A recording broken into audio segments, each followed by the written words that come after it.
Hello everyone guys. So in this class we will discuss about it how you can insert a node at the end in a doubly circular linked list. यानी आपके पास एक डबली circular link list है और आपको एक node दे दी जाए, आपको बोले उसको आपको सबसे एंड में यानी कि लास्ट में इंसर्ट करना है, तो आप कैसे उसको इंसर्ट करोगे। सो इस केस में अगेन हम क्या देखेंगे, उसकी रिप्रेजेंटेशन देखेंगे, एल्गोरिथम को अच्छे से एक्सप्लेन करेंगे जिससे हमें अच्छे से समझ आ जाए वो चीज। तो चलिए स्टार्ट करते हैं। So guys let's start insert at the end in doubly circular link list. यानी कि डबली सर्कुलर लिंक लिस्ट में अगर आपको नोड को एंड में इंसर्ट करना हो या और यू कैन से लास्ट में इंसर्ट करना हो तो कैसे करेंगे, ठीक है। तो सबसे पहले मैंने एक डबली सर्कुलर लिंक लिस्ट दी। कैसे? क्योंकि देखो हर एक नोड के पहले पार्ट तो 3 पार्ट्स हैं, 3 फील्ड्स है, ठीक है, और हर नोड के बीच में 2-2 क्या हमारे लिंक्स हैं, और जो लास्ट नोड का जो नेक्स्ट है वो स्टार्ट से कनेक्ट है और स्टार्ट का प्रीवियस लास्ट से कनेक्ट है। तो ये डबली सर्कुलर लिंक लिस्ट हो गई, ठीक है। अब मान के चलो मैंने क्या करना है, मुझे ये मेरी न्यू नोड है 50, ठीक है, जिसमें डेटा पार्ट मेरा 50 है। मुझे इस नोड को लास्ट में इंसर्ट करना है यानी कि एंड में इंसर्ट करना है, यानी कि मैं क्या करूंगा 30 के बाद इंसर्ट करना पड़ेगा। अब इस केस के लिए अगेन क्या करना पड़ेगा आपको, जैसे हमने इस केस में देखा था बिगनिंग वाले में, इसमें भी आपको ये लेना पड़ेगा, एक पॉइंटर लेना पड़ेगा P जो कि इनिशियली किसको पॉइंट कर रहा होगा, फर्स्ट नोड को पॉइंट कर रहा होगा। तो अगेन आप उसके लिए क्या करोगे, set start is equal to P, जिससे P एंड स्टार्ट दोनों क्या हो जाएंगे, फर्स्ट नोड को पॉइंट करेंगे, है ना। अब आपको क्या करना है, अगेन जैसे हमने बिगनिंग में देखा था, P को आपको तब तक मूव कराना है जब तक लास्ट नोड का नेक्स्ट क्या ना हो जाए, स्टार्ट को इक्वल ना करे। यानी कि सिंपल सी बात है क्या कि P को मैं लास्ट तक ले जाऊंगा और फिर क्या होगा, P का जो नेक्स्ट होगा वो नल को पॉइंट करे। यानी कि मैं क्या कर दूंगा, P is equal to P of next करता रहूंगा, कब तक, while P of next not equal to start. यानी कि जब तक P लास्ट तक नहीं पहुंचता तब तक मैं P को मूव कराता रहूंगा। अब सपोज करो P मेरा लास्ट पे यानी कि लास्ट नोड पे आ चुका है, अभी क्या लास्ट नोड पे आ चुका है, यानी कि P अभी मेरा सपोज करो यहाँ पे आ चुका है और स्टार्ट मेरा वहीं भी है। अब आपको करना क्या है, केवल 4 स्टेप्स करने, क्या करने, केवल 4 स्टेप्स करने। और वो क्या करने हैं, सबसे पहला स्टेप कि क्या करो आप इस P के नेक्स्ट को, समझ लो P नोड ये नहीं, इसके नेक्स्ट यानी कि इसके पॉइंटर टू द नेक्स्ट को सबसे पहले कनेक्ट कर दो न्यू नोड से। क्या कर दो, तो क्या कर दो P of next is equal to new node, जिससे ये लिंक बन गया। दूसरा स्टेप क्या कि न्यू नोड के जो प्रीवियस है यानी कि ये जो न्यू नोड है इसका जो प्रीवियस पॉइंटर है उसको इज इक्वल टू क्या कर दो, P कर दो, जिससे क्या हो जाएगा, ये इसके बीच में प्रीवियस का भी लिंक बन गया। यानी समझ आया, इन दोनों के बीच में 2 लिंक्स बन गए, नेक्स्ट का भी बन गया, प्रीवियस का भी बन गया।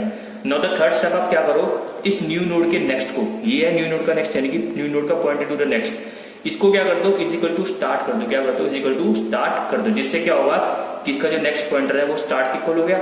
अब फोर्थ और लास्ट स्टेप क्या करना है, इस स्टार्ट के प्रीवियस को किससे कनेक्ट कर दो, न्यू नोड से कनेक्ट कर दो। तो आप खुद देखो ये हमारी पहले डबली सर्कुलर लिंक लिस्ट थी, अब मैंने इस 50 के बीच में यहाँ पे डबल लिंक्स बना दिए और इसके नेक्स्ट को मैंने स्टार्ट के इक्वल कर दिया और इसके प्रीवियस को मैंने न्यू नोड के इक्वल कर दिया। तो साथ साथ दिख रहा है कि ये नई डबली सर्कुलर लिंक लिस्ट बन गई और ये क्या हो गई, मेरी लास्ट नोड हो गई। क्या हो गई, मेरी लास्ट नोड हो गई। एंड दिस इज व्हाट, हमने क्या कर दिया, इसको इंसर्ट कर दिया लास्ट में, और कैसे हमने इसको एंड में इंसर्ट कर दिया और हमें जो रिजल्टेंट मिल जाएगी क्या, doubly circular link list after inserting this node at the end, वो हमारी ये हो जाएगी। सो ये तो क्या हो गया, हमने इसकी देख ली रिप्रेजेंटेशन। अब जरा इसके एल्गोरिथम को देख लेते हैं। So guys let's see it's algorithm. So step 1 तो ऑब्वियसली सब में सेम ही होता है कि अगर आपको इंसर्शन करना है तो पहले आप ये चेक करोगे कि नोड के लिए कि अवेल इक्वल टू नल, यानी कि अगर आपके पास अवेलेबल स्पेस नहीं है, यानी कि अवेलेबल जो स्पेस है अवेल अगर वो नल है यानी कि स्पेस नहीं है, तो आप क्या लिखोगे, ओवरफ्लो, यानी कि स्पेस ही नहीं है, फुल है एकदम, और गो टू स्टेप 12 और स्टेप 12 का एग्जिट। ऑब्वियसली सी बात है अगर स्पेस नहीं है तो आप इंसर्ट नहीं कर पाओगे एंड ऑफ इफ कर दोगे, क्योंकि इफ कंडीशन हमारी ये है, ठीक है। अब आप स्टेप 2 पे कब जंप करोगे, जब ये कंडीशन फॉल्स हो जाएगी, यानी कि जब अवेल इक्वल टू नल नहीं होगा, यानी कि आपके पास अवेलेबल स्पेस होगा। और अगर आपके पास अवेलेबल स्पेस होगा तो क्या कर दो, set new node is equal to avail, यानी कि न्यू नोड के लिए मैंने अवेलेबल स्पेस दे दिया। अब स्टेप 3 के set avail is equal to avail of next. इसका मतलब क्या हुआ कि जो भी हमारे पास अवेलेबल जो हमारे पास टोटल स्पेस था उसमें जहां भी उसको फ्री स्पेस मिलेगा वहां पे जाके वो क्या कर देगा, ज्वाइन हो जाएगा, वहां पे जाके अपना स्पेस ऑक्यूपाई कर लेगा। तो avail equal to avail of next ये वो कर रहा है रिप्रेजेंट। अब स्टेप 4 क्या है, new node set new node of data equal to VAL। Obviously इसी बात है, अगर आप जब न्यू नोड ले रहे हो उसके अंदर कोई ना कोई डेटा वैल्यू तो होगी ना, तो डेटा वैल्यू डलवाने के लिए मैंने क्या करा कि न्यू नोड के डेटा पार्ट में मैंने इज इक्वल टू VAL मतलब कि कोई भी आपकी वैल्यू हो सकती है।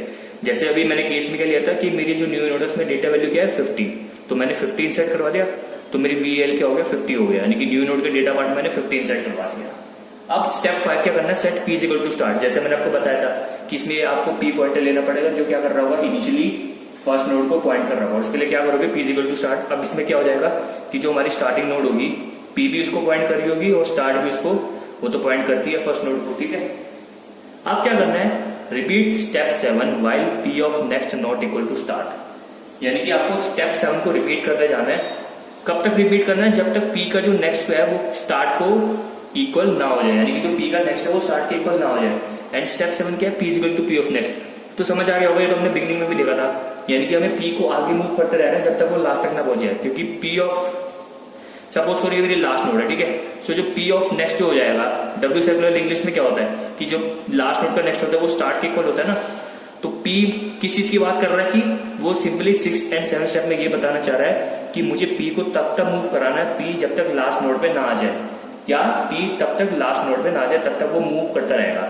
और जैसे ही वो लास्ट नोड में आ जाएगा तो हम क्या कर देंगे? एंड ऑफ लूप कर देंगे। जो एल लूप मतलब कि जो हमारा वाइल लूप चल रहा है उसको खत्म कर देंगे।